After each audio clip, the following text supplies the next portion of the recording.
Okay, today let's train the Stalder press, so a pre-warmed up version. So a cold version for me is going to go from a straddle L-sit position there, up to a handstand of some sort, show control, and then come back down through the eccentric, and again hold control in that L-sit position. Now I'm not warmed up yet, so I am doing a bit more of the muscled version. I want to try and get the hips a bit more open, make the straddle position a little bit more comfortable, and then make the press itself a little bit more cleaner by straightening the arms fully and getting more control throughout the range of motion.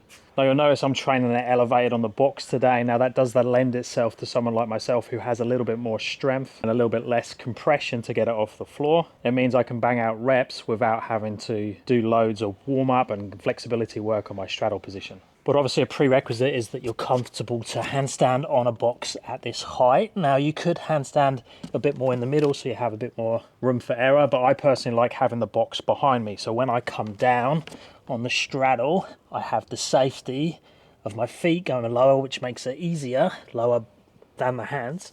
And then I have the safety of taking the butt back onto the box like that. You could move the box closer to the grass so I could have it here, and then I've got the bail out if I need to when I'm learning to handstand at height. You obviously don't need to go this high. The IKEA steps work really well. You could use P-bars, weight plates, yoga blocks, lots of options. And if you're training towards it, when you look at the static position, so obviously you've got the handstand start position, you have the straddle L-sit. So the beauty of being raised up again is allowing the feet to become lower so I can stay in this position with my knees bent, which is way easier. And then as I get more flexible, I can straighten the legs. But if I straighten them too quickly, it is going to knock me backwards. So you just have to check in each session, and as you warm up into it, just know how much you can extend the legs, how upright you can take your torso and things like that. But I would just begin like a 5 to 10 second consistent hold in your straddle L-sit and just bend the knees accordingly. So then we have the top position, we have the bottom position. Next we need to look at the transition. So from the top to the bottom, the eccentric is the easiest way to think about that first. Now you can do it in two ways. You can do it as one piece. So all the way down, open to straddle, articulate through the spine. If it's hard to articulate, you could bend the knees. That makes it easier to round. And then slowly come down to your straddle L, show control in the bottom. So if that's too hard, feels too fast, you can break it up even more. So I could do half the movement. So come down through my standard straddle press to this position, and then do a second movement that goes from this position through to my straddle L. Then once we've got the top position down, the bottom position, and we can do a slow eccentric, we can then start thinking about the concentric. Now exactly the same, you could do a partial range first. So you could start in that L-sit position, and then you could just try and focus on getting from here up to the box. Once you can do that with bent knees, we just make it a little bit bigger, go exactly the same, but come up to straight legs. Once you've done the straight leg version, you could then go with your standard press up from there. So you're doing exactly the same thing as we've done the eccentric. You're doing the full movement, but you're doing it in two parts.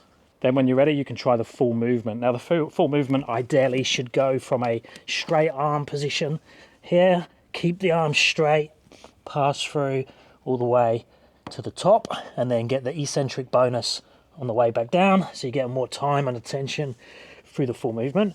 But if you can't get all the way up, we have a couple of options to make it slightly easier. We could bend the arms slightly. So bending the arms is going to make things a bit easier because we take the head and shoulders down lower, which seesaws the hips up and allows the movement to continue. Now you do need to have a bit of confidence and strength in the bent arm position. So it's not for everyone, but what it means is that you can get to here, notice my arms bend, I can bring my legs up, and then it's nearly like a partial range handstand push-up press hybrid to get me up. But if you're going to do that one, what I recommend is that you try and be super strict with straight arms on the eccentric. So you're using bent arms on the way up, straight arms on the way down.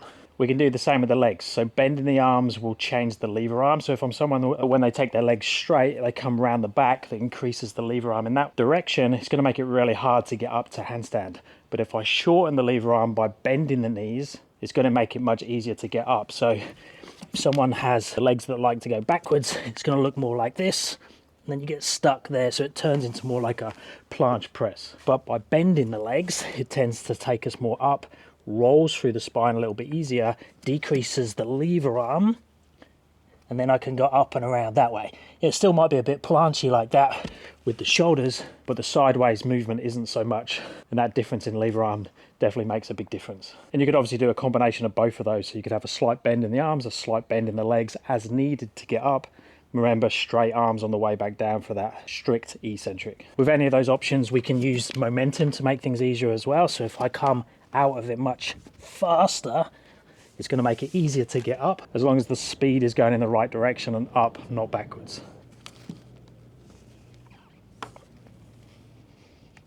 So you can see that one was really fast, and then I come down as slow as possible, spending time in the harder bits. And then our other option when learning is to target specific areas, so only work partial range press handstand. Now the best way of doing this is to start in the handstand, come down a little bit, go back up. You could set a target up to try and hit with your legs and then slowly move the target further away. But with the Stalder press, it's probably easier just to feel it more. See if you can work out how low you can go through the movement. Look where your toes get relevant to the box or the hands, and then try and reverse the movement back up. And obviously the deeper you go, the harder it's going to be. And you could do the same with just the concentric only. You just need to work out where you're going to start from. So I might start from here and then press up so the feet are lower, and then just slowly change that distance. So that's the Stalder press. Let me know in the comments if you have any questions. If you're after coaching or help with your training, check out my app on my website. Links down in the description. Let me know if you have any video requests, and I'll speak to you in the next one. Thanks, guys.